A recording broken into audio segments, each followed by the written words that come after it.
And we got that. Welcome back to New Realities. And this program is an investigation into the evolution of consciousness. And that is why I'm so happy I have two experts or people who have given their lives to the evolution of human consciousness and the destiny of humanity. My good friend, old partner, Debra Guisti, and Meg Benedicte. And this is about, tonight's show is about the idea of ascension, not the idea, but the actuality, the embodiment of ascension. And it's been a word people throw around, but I don't know if that many people really know.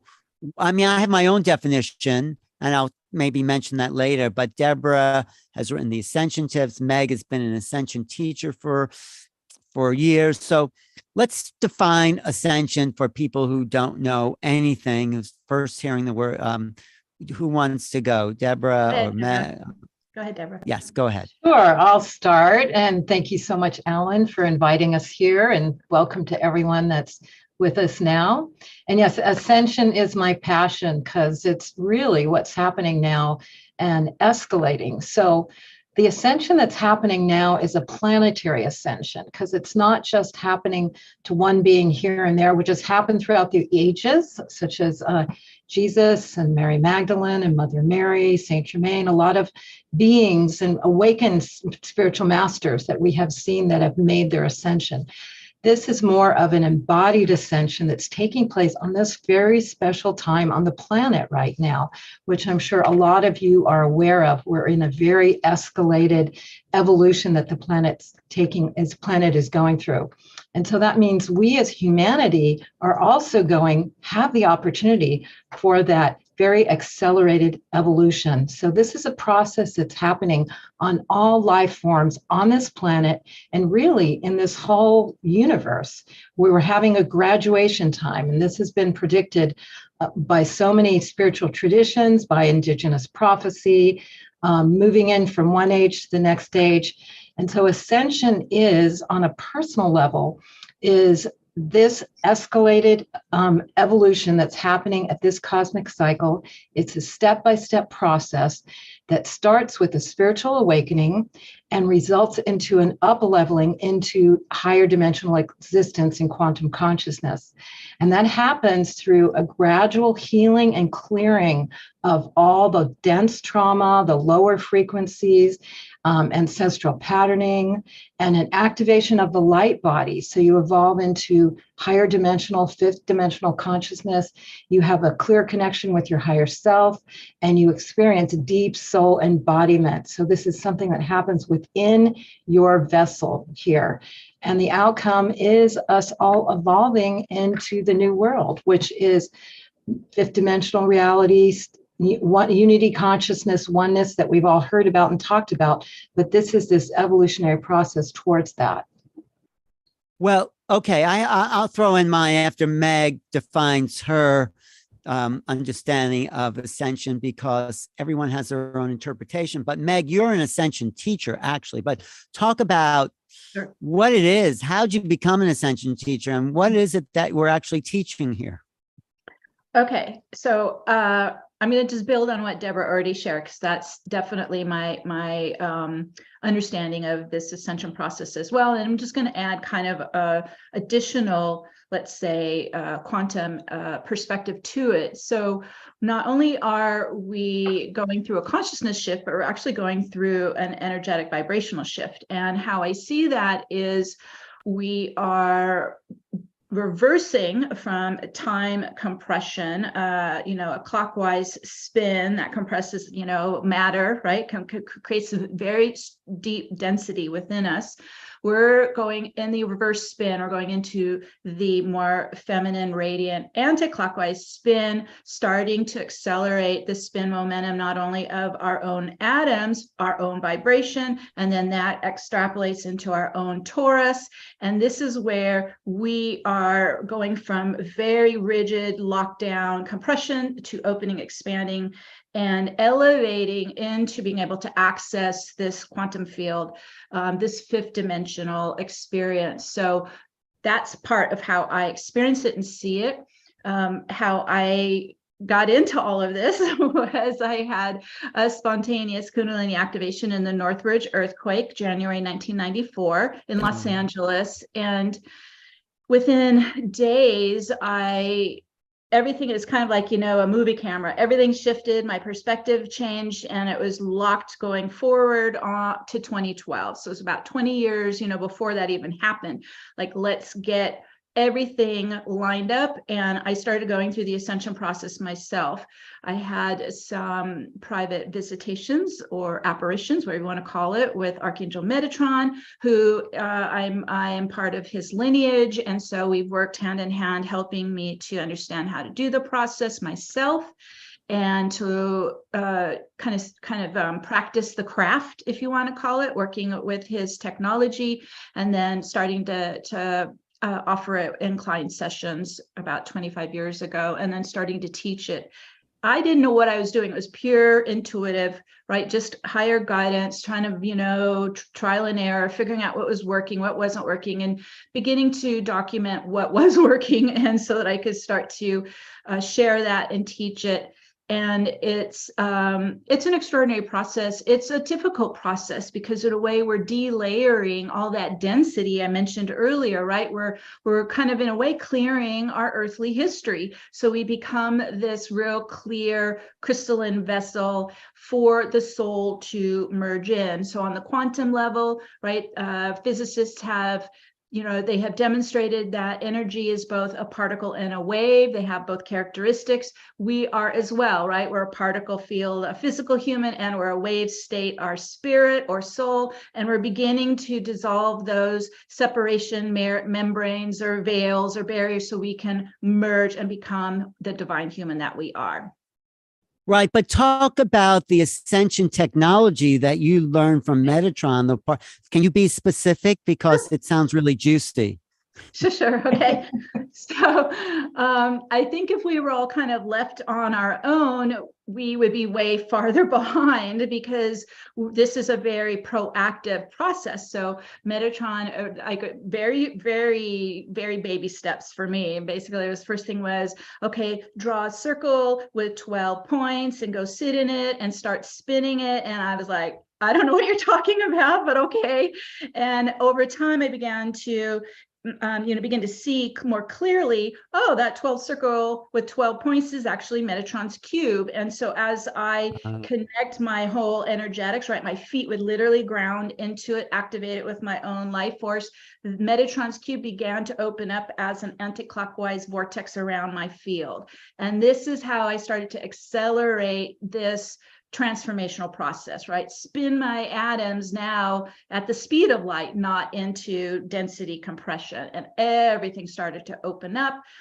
All my clairs started to open up, all my ability to kind of build that mind-matter connection, right? Mind-heart coherence developed, so I could start to really move energy, change energy, and do it down at the molecular level, get into the quantum level, and then also access the quantum field, which is a holographic universe of all possible timelines, right? It begins to open everything up to us so we can access what is the best match for ourselves and begin to use the power of that vortex and start pulling it in and grounding it in and making it our reality. So of course it's working with vacuum state within a vortex, right? You start to create a 0 point field and everything can begin to change. It's kind of complex, but over time, as I worked with it, I began to understand kind of the mechanics of it better, so I could start to actually sound intelligent when I'm talking about it. No, it's great. I think Metatron's cube is right behind her. I was just going to say that Metatron's cube is right there. And Debra gave me that poster. It's a beautiful, beautiful Metatron's cube. I love that. I mean, I really get what you're saying with the spinning vortexes with that poster there, because it's very yes. So another image of how it works, right? You ground that's the Merkaba. activate it, and it starts opening up the whole light body with the vortex spinning around it, accelerating it. So what I hear you both saying is that the frequencies are increasing, the ability to access the light body is coming more online and more real. And what my understanding is that we actually, for Ascension, what my teacher of Ascension said, we actually turn the body into light. That's the end result. But it comes from a life well lived, which is what Ramtha, who said he ascended, was talking about. So you can only get off the wheel of incarnation or density is by being at peace with all of humanity, and then the vibration starts to increase. Does that fit in with what you're saying too? Well, but I think it's active. You have to actually address what that density is. So that could be unhealed trauma or core wounds or shadow energies. Like it's, there's a bunch of stuff in there that could be past life, unresolved past lives. It could be ancestral patterning and operating systems, but kind of on a bigger global level, I believe how Metatron is describing it is that we're extracting our energy out of this old, outdated patriarchal hierarchy operating system, right? And we're moving into this new Earth operating system, which is a circular, collaborative, community-based operating system. And that's a major, big deal to shift from one operating system to the other. And so it's kind of watching and seeing where do I still have that other system running in me, and that could be the ego hierarchy, or that could be competition, or that's where, you think you're, spiritual superiority. I mean, it's all over the place. You have to just really watch and be careful and start to do the transmutation, which is one of the phases that we document in our book, and be able to start to move to being light, as you said, where you aren't dense cells, you're cells that actually are bioelectric, right? They're starting to live and thrive and be regenerated from this galactic light that's coming into the planet right now.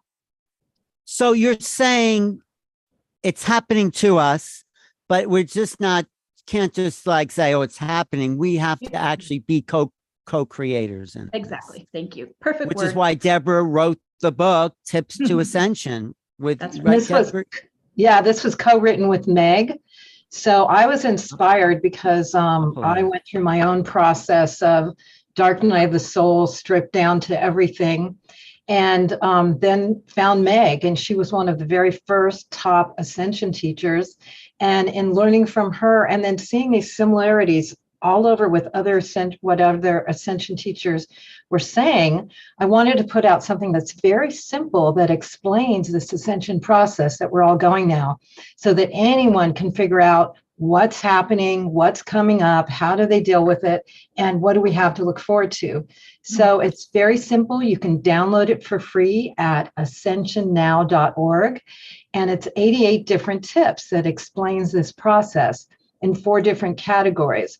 The first one being awakening, and what happens when you realize you're not just this human suit, but you're a multidimensional being, and you start to really realize what it's like to function more on a multidimensional level. The second phase is transmutation, complete transmutation, which we've been talking about, which is really alchemically changing into another vibrational form. And that's where you do the shadow work, and you deal with your ego and all the healing, limited core beliefs. You do that because you want to be able to inhabit the divine within you and grow your vessel to be able to handle so much light. The third category is soul embodiment, where you really start to be it and you start to operate at 5th dimensional level. And that's where your superpowers come online, and you really start to relate to the galactics and the ascended masters and so much more. And the last one is the divine human in the new earth. When we become the divine human, and we really create the new earth together, which already exists. It's a matter of our consciousness and bringing it online. And we operate at a whole nother level beyond the polarity, to the duality, the dysfunction that we see in this earth now. So that's what we're going to. So it's all previews of coming attractions. Yeah. Well, you went through it really fast, and I know it's not that fast a process, like boom, boom, boom. Right? And it's not linear either. It's linear. Spiral, circular, a hologram. It's all, and everyone's journey is very different. So this is a blueprint, but everyone fills in on their own personal journey. But where do we start? I like what Meg said, sitting in a circle and spinning those 12 points of light around you. That sounds really powerful. But what about, where would we start with the tips there for you, Debra? Basically, it's the awakening. And what does that mean? Meaning you wake up and you realize you've been operating in the matrix with these limited beliefs, and you think you're only this limited person, and you start to really open up and you start to call in a whole other level of magical living, and you create this passion in you that starts to create new experiences. So you start to attract teachers or situations or new soul tribe that starts to get you to remember and know all that's available for you in this evolutionary process now. Well, wait, let's just back up a little bit. I'm sorry. You say you wake up, but how? If someone doesn't have any idea, maybe they do if they're watching the show. But go ahead. Yeah. How do they wake up if they don't even know what to wake up to? Yeah. It's all kinds of times, all kinds of ways. People can just wake up from an experience. Some people have a near-death experience if they want something really huge. And you want to go ahead, Meg? Yes. Yeah, Meg. And really what's happening is something has triggered the more of the activation of what we call the right brain. The right brain is our intuitive mind. It's our multidimensional mind. It's what we visualize. And most people's they're over in the left brain, dominated by the ego, only in the 3 dimensions of the physical realm. And so when that right brain gets triggered, and as Debra said, it could be lots of different life events. It could be on a slow burn, right? Just gradually, maybe you just start to meditate and that right brain, third eye is beginning to, tingle in there and starting to wake up. Or it's a big bam, like mine was, where it was full lightning bolts through the whole energy system, and pow, my right brain was wide awake. So it can happen in all gradations. But as the kind of that membrane between the 2 brains, right, the left and right brain, physical brain, multidimensional brain, as that opens and blows up and starts to activate, what happens is you begin to see a reality almost like you're standing on the sidelines and observing it. It's no longer managing you. It's no longer controlling your thought process. You now are presence, right? Eckhart Tolle did a great book on this, right? You are now the presence that's observing you, your thoughts, your feelings, where you get your reactions, where you get triggered, where you feel, the best, the highest, and when you feel the lowest. So I would say as that process starts, what I did too is I'd never meditated in my life. So I started to get quiet and try to support the process with meditation. And I started a journal because I realized I need to actually become aware of all this that's in me, running in me. So there again is kind of that mirror, right? You're observing, and then you are documenting it. So then you know what's out of balance, or what areas wounded, or what areas needs some healing, and that kind of thing. So we can't predict how that will happen. I believe it's actually already designed in your soul blueprint, which is part of your light body, when and how that right brain will get turned on for you. And I also want to mention, you can go through a global pandemic, and then you have to sit with yourself, look in the mirror, everything else stops, and you go through a global crisis. A lot of people are waking up just because of that, because they've had to stop the doing, and they've had to really look at themselves and really question everything. And then they pop open from that, and they start, seeking spirit, seeking God, seeking their, inner being and more. Well, so this is happening all over the world now. Can I ask you a personal question about me? My mother, she's getting on in years, and she doesn't want to do anything. She can barely want to get up out of bed. It's not like she's mentally out of it, but she has no drive for this evolutionary ascension, energy that's coming. She just wants to sit, watch television, and I mean, and it's frustrating because I say, no, there's so much happening, but she just doesn't get it. And it sort of brings me down trying to bring her up, but, there's maybe some people, when they're ready, they're ready. And if they're not, they're not. How do you deal with that, Meg?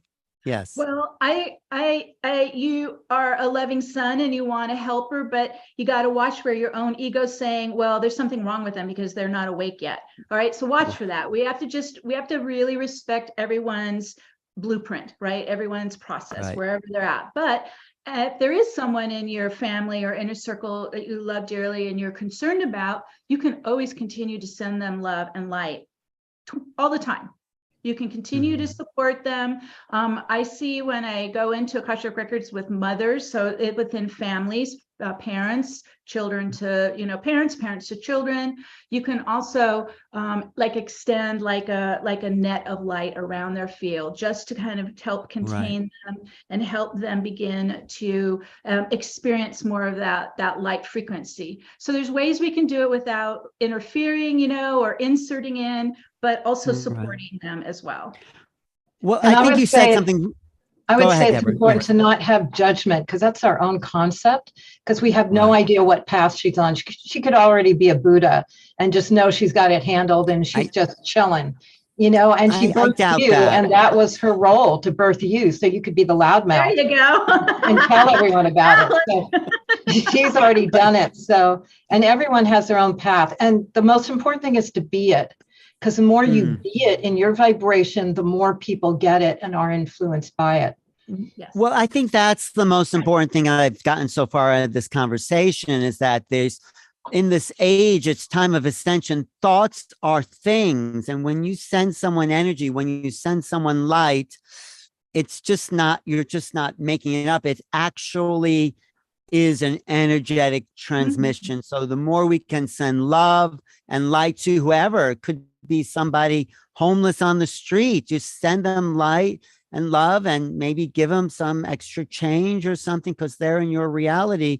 And so is it possible that we can all wake up, or because we're a collective consciousness, or is it like boiling water, like there's a little bubble pop there, a little bubble, and then it's like, well, I also think you need to respect where the soul is of each person. So we have, you're probably hanging out with a lot of really advanced, visiting souls, Alan.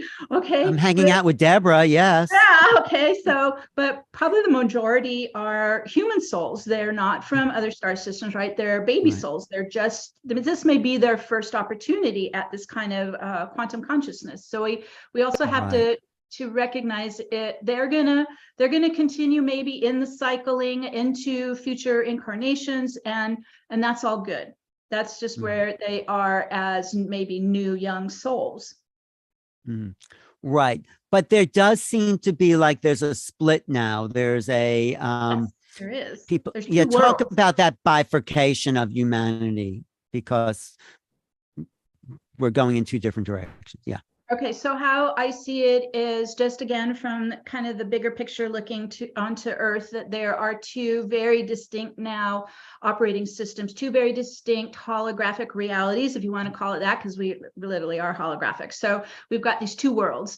And for a long time, they were kind of, wobbly together and just kind of trying, but I really experienced the bifurcation happening on December 12th, 2019, 12/12/12. And it was literally right before the pandemic occurred. And it was really when the two worlds started to become very distinct and very different from each other. And you can feel them. I mean, there's one that's really rough and hard, and it's controlled. It's a hierarchy, right? So it's controlled, but it's very out of balance. All the power, resources, wealth, land, everything is in, the top tier there, pushing everyone down to the lower tiers. And then you have this new Earth system, which is fifth dimension and higher. And fifth dimension is unity consciousness. We want to talk about the dimensions of how I experience the first dimension as light, second dimension as consciousness, third dimension as height, width, depth, the physical dimensions, fourth dimension is time and space, fifth dimension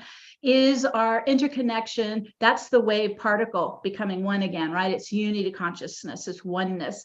And when you come into that awareness and you start to live, that's like vibrating in you. Oneness is your whole essence.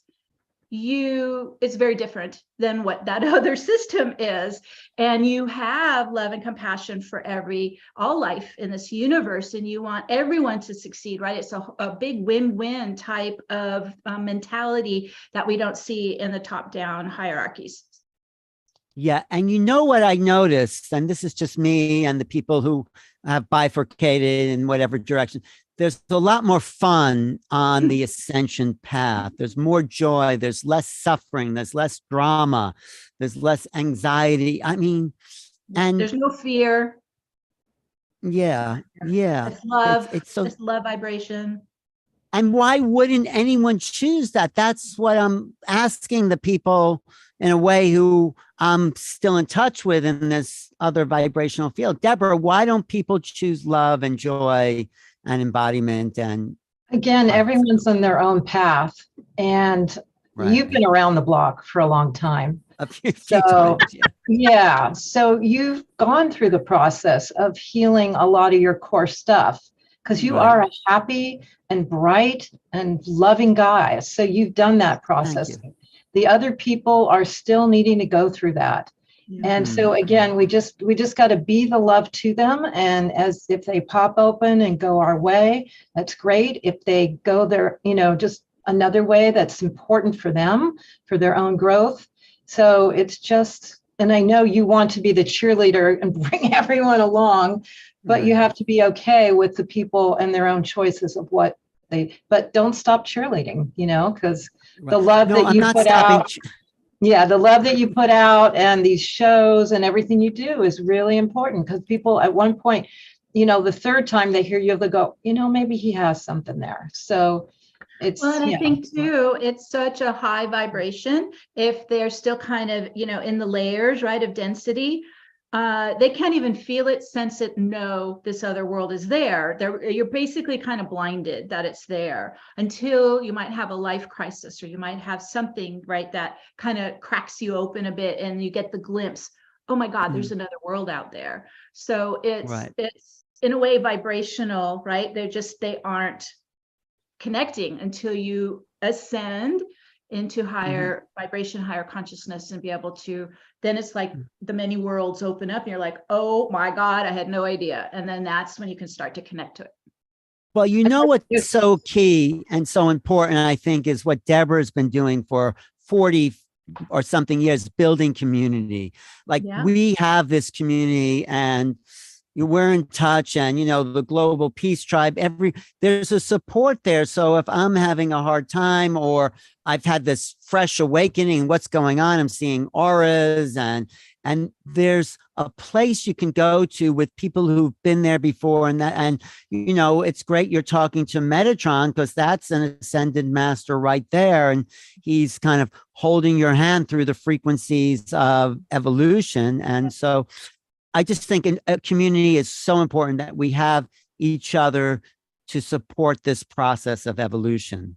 So, and the community is really what's going to continue to spark the evolution of ascension even more and more, because as we align and as we connect, we remind each other and we influence each other and we raise each other up.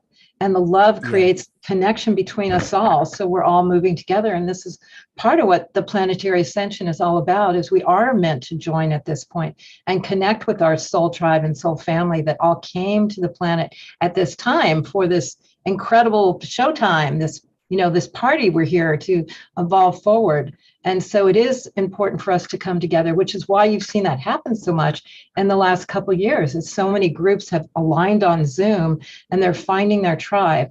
Even if it's not exactly explaining the ascension like this, if the tribe is about love, is about helping people, is about transformation on all levels, it can come in many different packages. But it's the same thing of raising the consciousness and the frequency towards love and connection and peace and harmony, which is the fifth dimensional new world consciousness. So it's all moving towards there, even though it may look different in all kinds of ways, because that's just how the world is. We're all in different packages. Right. You know, Meg, I want to just ask you, because you mentioned Metatron, and I know JJ Hurtak very well. He's kind of, you know, ambassador to Metatron, but I really don't know much about Metatron, and talk about who or what these ascended masters like Metatron are, how they get to be that way, and what's your relationship with Metatron in general. Okay, well, Metatron, okay, so this is just my personal experience with Metatron. He, in a way, is acting like the guardian angel of this ascension. And so he's very kind of an overseer, right, of this, and kind of keeping us right on path, right? So that's how he works with me. He kind of keeps me on path, and I am actually a walk-in soul. I am my soul is a guardian angel as well, who has a long history with Metatron. So we work well. I would say I'm kind of like his messenger here, and to be able to share this with his technology. I do not claim it's mine. It's this Metatron's technology. I'm just here to share it. But I also have kind of my own take on what I believe is what we call ascended masters, and it's been percolating for a while, because I experienced this universe as basically holographic projections. And so I believe that when we have a visitation or an apparition, or we, in our mind's eye, we see the ascended master who we're working with, I believe these are souls who are masters at projecting holograms into the quantum field. So they can pop these things in. It appears like a being of light. They can pop them back out. I personally, this is just my opinion, I'm throwing this out there to give people some juicy stuff to think about. I don't think it has to do with life or death. I think it's all about mastering the holographic reality of how to particulate a physical kind of a physical projection or not. And so when you look at it through that viewpoint, we could all influence the holographic projection of the new earth and how we want it to grow and expand and support everyone. And this is something I've been doing every month. I do global meditation since actually 2011. So I've been doing it over 10 years. We meet every month and we go into the field and we create the holographic reality of the new earth, and we really power it up in the field. And this is a little bit somewhat of what like Lynn McTaggart does, right, in her work in the field. So when you really tap into it, that's when we're really, as you said, being the co-creators of this new earth. Right. But who is Metatron? It sounds like a name you'd give some AI sort of manifestation. Metatron. Okay, no. He's I experienced Metatron as an archangel being, is like the right-hand man of source, if you want to call it. When I go to the galactic center and connect into the source field, this is where I work with the archangels and the 12 tribes of the great central sun. These are the 12 tribes that populated the planet Earth and the original human race. Metatron is there. He, in my experience, is a master alchemist and understands how to transfigure and transform energy in a myriad of ways. So I see him and I work with him more as like a great master teacher. Was he ever a human being? Like, Enoch was human, and lots of. There's theories that he embodied as Enoch, possibly as Merlin. There's lots of mythology about it. I don't know. I don't get too hung up on it. But does he appear to you in person, like as a being? And what does he look like? When he appears in the room, he's just this kind of an outline of a light being. I don't see it doesn't have human characteristics. And does he talk to you telepathically then? Yes, constantly, yes. And do you channel him? Not that you have to do it now. Are you channeling? Well, I can write out what he's telling me, but I don't embody Metatron, no. But he is the guide for this wave of ascension, Yes. right? Would you agree with that, Debra? This Metatron. And so it's nice to get more familiar with him. That's why I'm asking these questions. If he's like the kind of overseer of this evolutionary wave that's happening, it's tuning into that vibration. How could we tune into that vibrational field more? Well, I teach this in my program. I don't point my antennas out horizontally into the astral plane ever. I work with my chakra channel and I go up to the higher self at the top and then connect through the higher self gateway to Metatron. So I go all the way up to 12th dimension and higher, where you really start to get into more of the crystalline dimensions of the angelic realm. You can connect to him there. Down here, you're not going to pick him up in 3D or 4D. So you have to open the channel, open your chakra pillar, get all the way up to those higher angelic dimensions. Well, that's one thing I want to ask Debra, because one of the key tips in your great Ascension guidebook is embodiment. A lot of people think they have to go out there, which they do, but there's something about loving this earth body. Let's talk about that, Debra, about embodying.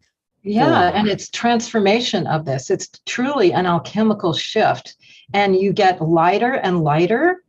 Your body starts to activate more and more. You get healthier, and you want to be more healthy. Part of the tips is really eating healthy food and breathing and going out into nature and recharging yourself so you can hold more and more light. And it's actually a DNA change. And this is part of what the Ascension teachers, we come in with only 2, maybe 3 DNA active. It's been said that we have dormant DNA. Well, what is that? That is what's going to be activating to take us into the higher consciousness and the higher realms. And it's not only 12, but it can activate to 24, 48, and beyond. And that's what these ascended masters and higher beings have their DNA activated at very high levels. So it's actually an alchemical shift that happens within you as you go through these healings, like we've talked about, like Mega's talked about, where you release your shadows work and you clear that. Then there's this lightness that comes over you, and this joy starts to permeate, and you start to live in a field of joy and especially love. So everything starts to shift, and people will look at you and say, wow, you look good. What are you having? So that's I'll have what she's having. That's what exactly. So that's what starts to happen. So it is an embodiment, and that's what we're going towards, is activating our superpowers in this organic vessel. So that's what the Ascension is about, and elevating to the level of the Ascended Masters in this body. Also, too, Debra mentioned the 12-strand DNA. So it's documented through string theory. There's up to at least 11 dimensions. I always experience the 12th dimension as the Godhead or the divine. And they've also demonstrated that we live in a dodecahedron shaped universe. There's, again, the 12-sided sphere, and we have the 12 chakras, and we're trying to activate and open up the 12-strand DNA that correspond to the 12 chakras, that correspond to the 12 dimensions, and that begins to open you up to basically the 12th dimensional grid flux, and you now have access to the quantum field. So there is sacred geometry in this repeating sequencing of 12. Just kind of keep that in mind as well. Well, one more thing, not one more thing, many, many, many more things that we're talking about is the idea that, okay, we're in this wave and we have this community, but what about, I don't know if you mentioned this in the tips, going to sacred points that increase the energy on certain days, like equinox solstice, doing certain rituals or celebrations with certain maybe mantras. So it's like, we want to build on what's here by doing these sort of sacred passages. Yeah. That's what would you Definitely, recommend it's that? one of the big time tips. Yes. Being aware of the portals and the shifts, the equinoxes, the gateways, and actually consciously going to sacred sites and using that activation energy as well, and going in groups, because there's power in groups. So all of that is very high intentions. And what happens is it activates your ascension process, the opening and the activation of the DNA even more when you do the ascension activations, which is a part of what happens. Meg does ascension activations every month, and doing it at certain times that she does it, and also being at certain sacred sites. Egypt, Stonehenge are big ones, but there are a lot of activated areas in your local area if you just find them, which is typically out in nature, very, power spots in nature. Sedona, go ahead. Yeah, Meg, yes. I was moved to Mount Shasta in 2012 to get on that chakra and power up. And I've been powering up every year there for the past 10 years. It's really blowing open the circuits, right?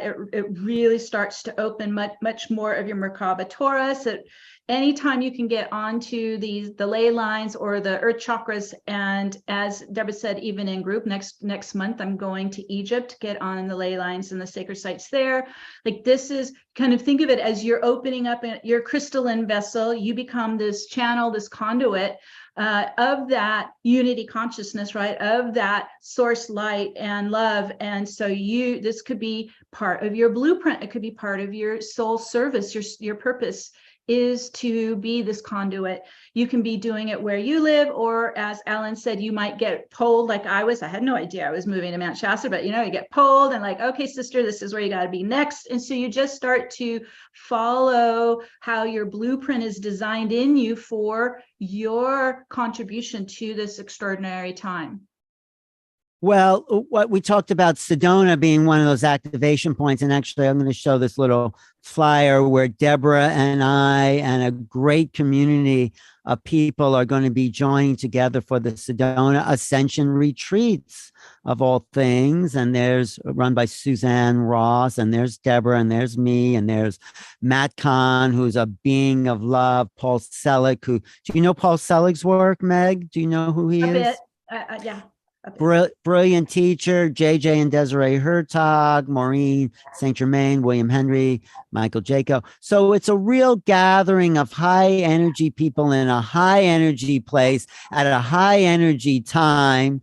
I mean, you can't ask for higher energies, maybe, because we're on with a community of people that are all seeking this or activating this upgraded reality. And I think that's how we start to move the collective. They say 144,000 when they really reach that will change the morphogenetic field of humanity. Do you believe that, Meg? Is there a timeline, or is it just whenever it happens? I don't think there's a timeline, because we're all co-creating it right now as we go. You can predict things, but I've seen too many of those pass by and not happen. So I think it's more of once you get into fifth dimension and higher, everything is outside of time. So then there is no prediction, right? There is no lockdown on any certain date. So when you get into fifth dimension and into the new earth, you're already ascending. So at that point, you're not really looking outside yourself for something that's going to happen, or some kind of big thing from the galactics or any of that. When you're in fifth dimension, you're really focused inward, embodying, living it, and grounding it in, and activating it. But how do you know when you're in the fifth dimension, Debra? Well, magical life starts happening, that's for sure. Synchronicities are normal, and manifestation, you can call you, and you have a connection with your higher self. Your intuition is just blown open, and the love. There's so much love in the field, and so all these things that we're talking about start to be a normal state of being, and life is more flow instead of struggle. And that's because you're not attached, and you're just flowing with what's happening, but you're calling it in. and you're manifesting. You're very clear on mission. That happens a lot in, what we're calling in with the Ascension, because you're really aligned with what you're doing, instead of having a life that you're unhappy with or have dysfunction in your life. You've cleared that out, and you start to operate at a much higher level. And it doesn't mean that stuff doesn't happen, because it happens, because we're still on this 3D plane. But how you deal with it and how it moves forward is dealt with at just a more beautiful level. So. Yeah. And then to describe it, Alan, as it's a field. It's a different field than that what we were born into. We were born into a polarized field, right? For every positive action, you get an equal amount of reaction, and so you're always in this push-pull of trying to get anything. That's the struggle, right? That's the human struggle. That's the human challenge. When you extract out of that field, that operating system, and you get into the new earth field, the newer operating system, way I see it is, okay, based on just kind of the quantum view, it's a field of all these particles without any polarization. So they're all just bobbing in the field and coexistence. So when you start to put something into motion, you don't have that pushback, that counterforce that's trying to stop it. That's what Debra mentioned. You start feeling like you're surfing the wave. You really are flowing now, and everything flows in. Well, I love everything you guys are saying, because it's everything I believe, everything I've been working for. And you're doing a course. Do you want to talk about this whole thing that you're presenting that is about your work really together? Yeah. Here, I'm going to So we offer the Ascension tips, but then Meg and I have gotten together and we have a 3-part online series that goes even deeper into what Ascension's about and totally explains the Ascension tips in depth from the beginning to the end. And so the first session is free.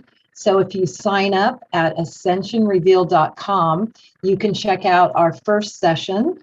And then if you want to participate, there is 2 more sessions that go, again, a level deeper into the Ascension tips. Because the tips are just several lines that remind you what's there. But in this workshop, we really share with you what's involved in all the specific tips and the resources associated with it. So it's at ascensionrevealed.com. Do you guarantee Ascension? No, I'm kidding. At some point.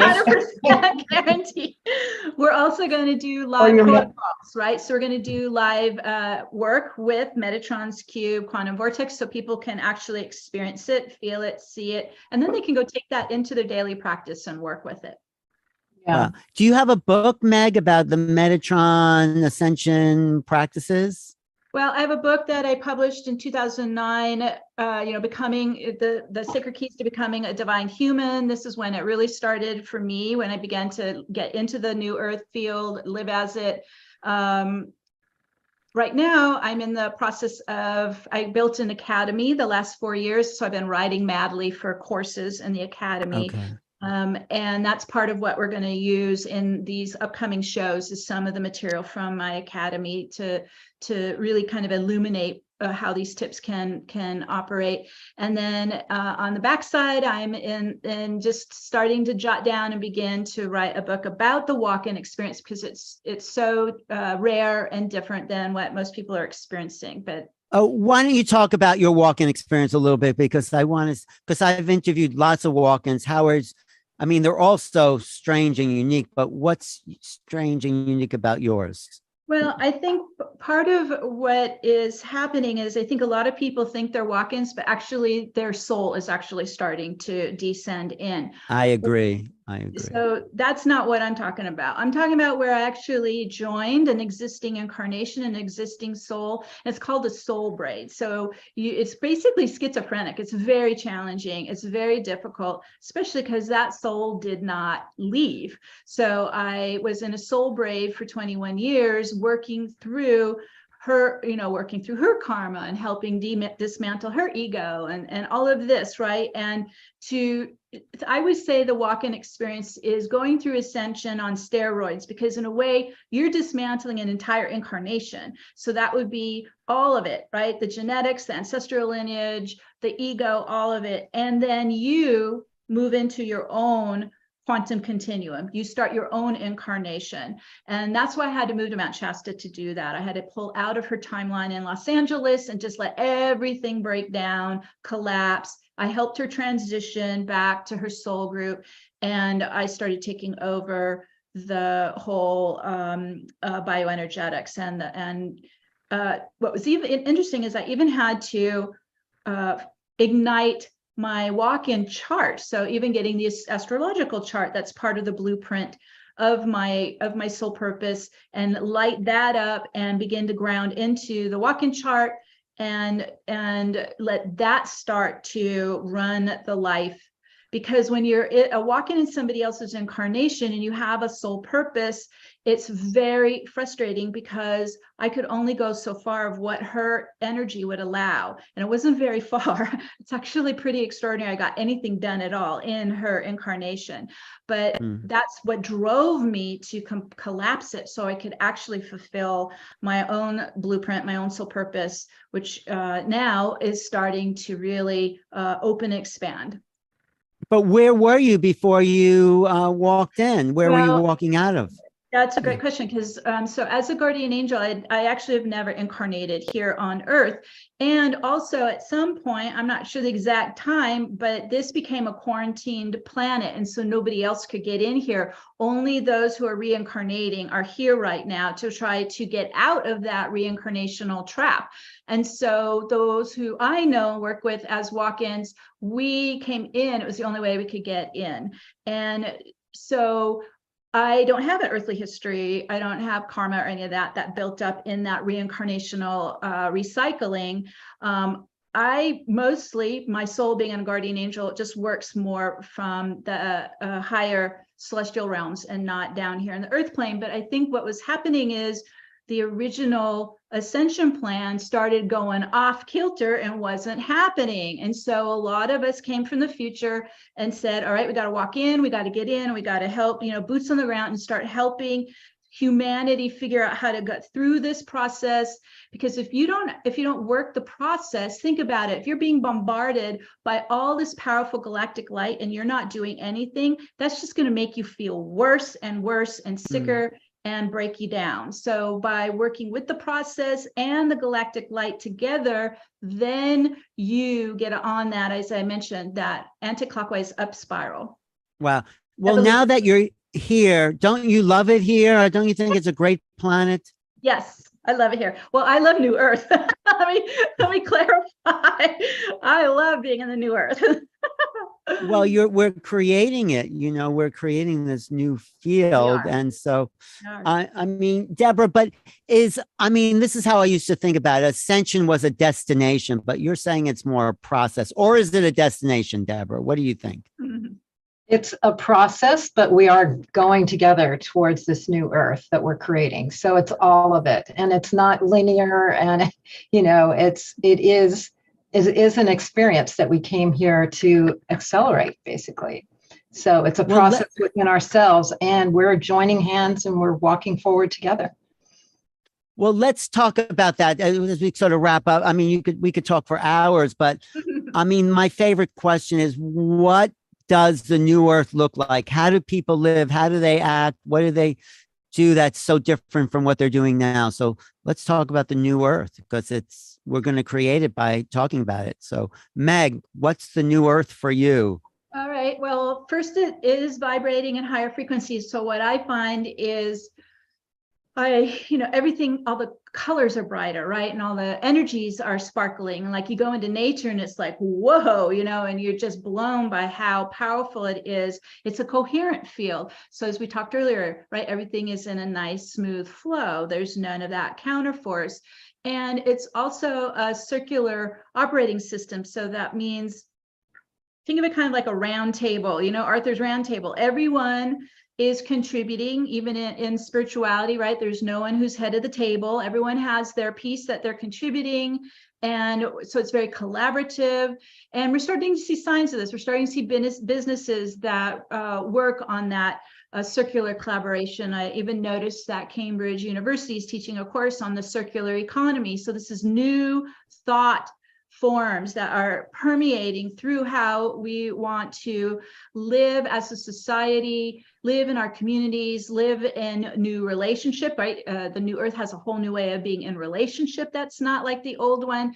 We're all learning this as we go. It's brand new for us. So it's exciting and it's empowering. And as we've been talking, it pulls us together, right? It unites us as a community. Yeah. And Debra, what's the new earth look like for you? Yeah, well, it is people in the ascended state. And so that's kind of the next level of consciousness. So we're all going to be in Christ consciousness. We're going to realize our oneness. We're going to operate in the frequency of love, much lighter bodies. We're going to be able to communicate telepathically instead of the cumbersome of just words and how to do that. We're not going to have this money system where some people have all this gobs of money at one end.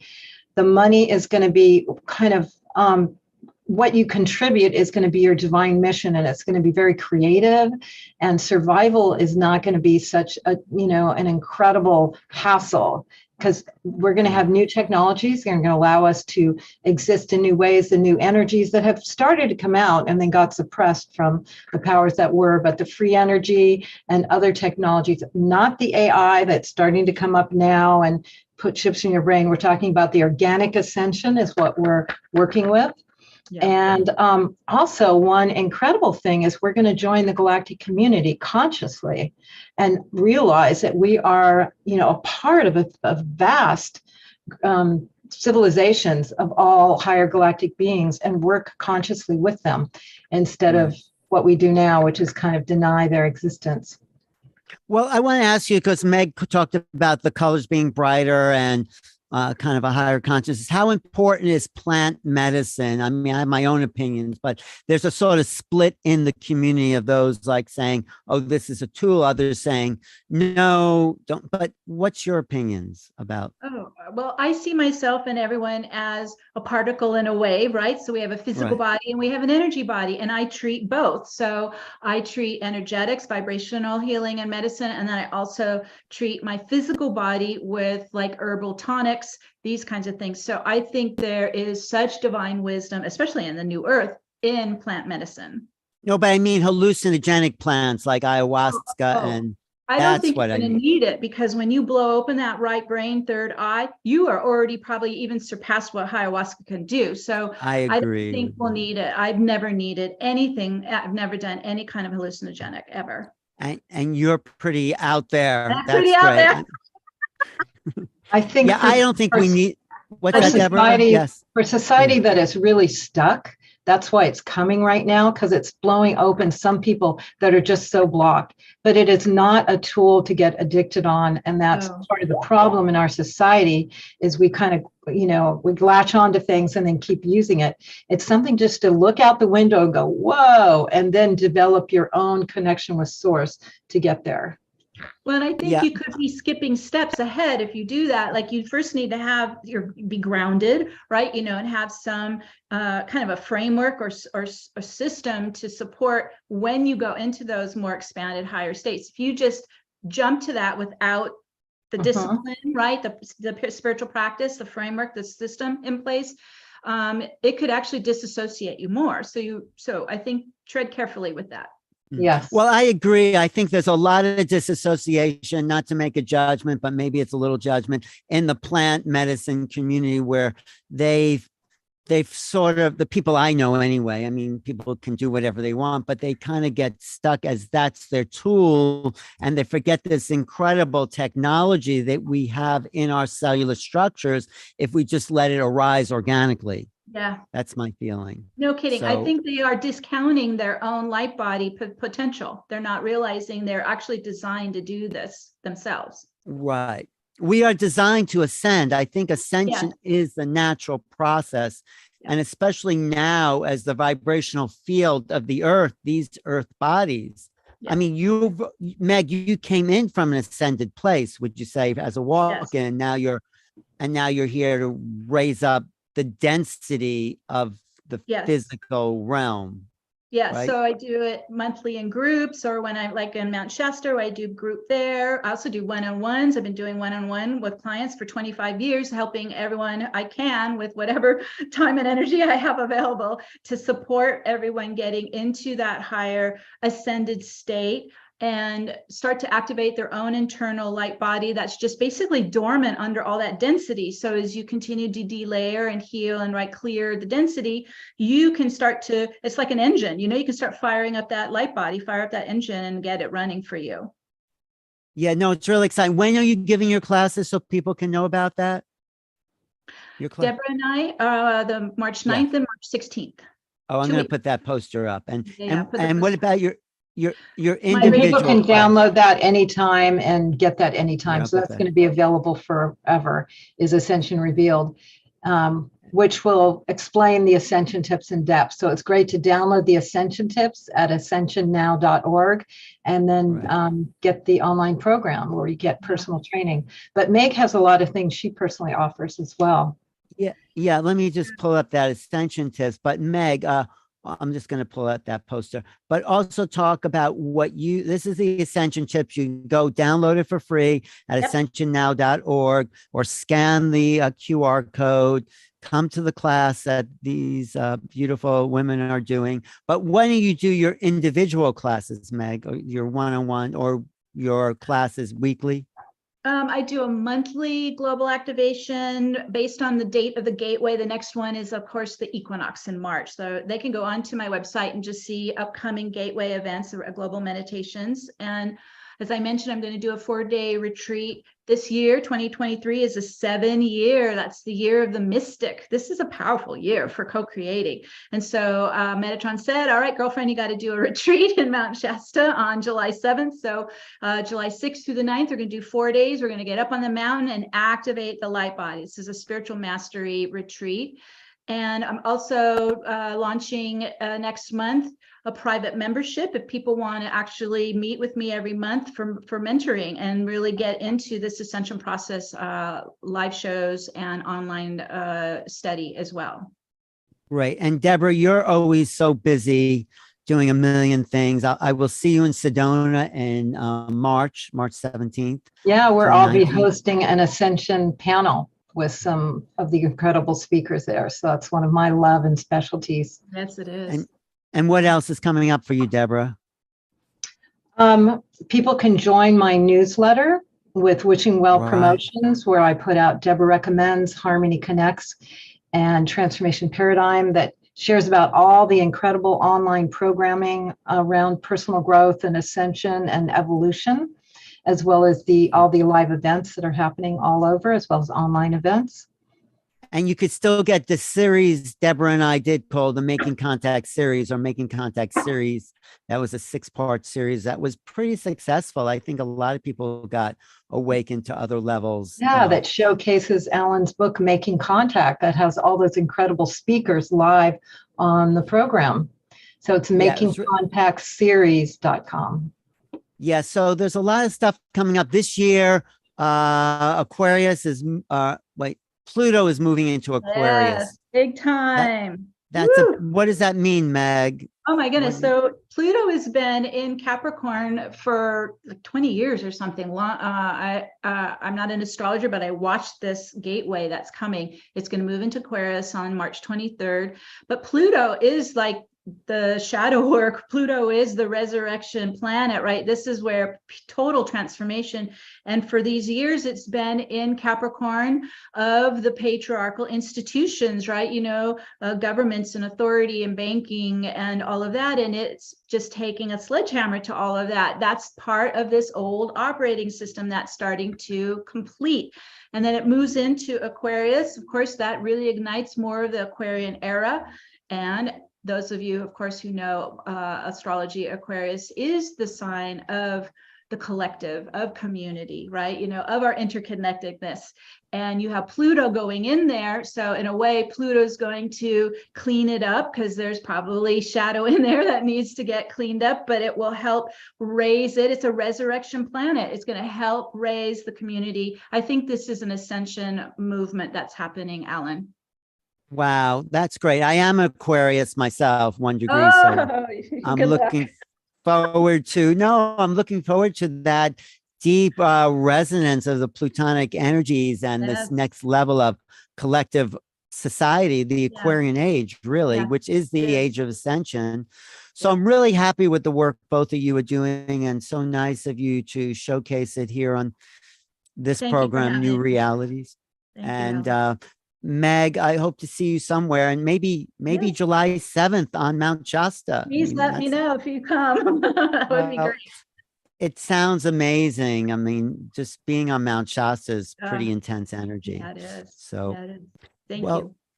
thank you, everyone online. And I think we're doing more shows together, Debra, somewhere, and we'll definitely come to the Ascension retreat. I mean, we'll be there, Debra and I, and Meg will be in Egypt. Who are you going to Egypt with? I'm going on Kathleen McGowan's tour. Oh, I know Kathleen Yes, McGowan. yes. Yes. So it's going to be Okay. a trip of a lifetime. Yes. I think Debra and I are going to be going to Egypt with Stargate, right, Debra? Oh, Yeah. In September. wow. In September. So that'll be an announcement about that. See everyone at the Sedona Ascension retreats or in San Diego at Portal to Ascension. Look at portaltoascension.org. There's another, what are they calling that? A kind of star being conference in San Diego, April 21st to 23rd. And lots more exciting things. Thanks for taking the time to be here and go deeper. I didn't realize your connection to Metatron, and I think I'll get a tattoo of that poster behind. I won't do that, but something like that. I'll imprint it. Have an somehow. astral one. astral tattoos there. Yeah. Yes. This way you can just shed that light body and pick up another Yeah, one. whatever. All right. Yeah. Thanks, Debra, for making this happen. I appreciate Yeah. you and everybody. All right. And get the Ascension tips and go to this next workshop. What's that final website for the workshop you're doing together? What did you say? Ascensionrevealed.com. Ascensionrevealed.com. Okay, that's it. Ascensionrevealed.com. Do you see it up on your screen now? Halfway. There you go. Oh, there. Okay, I'm going to end the show with that. Go to ascensionrevealed.com and we'll see everyone really, really soon.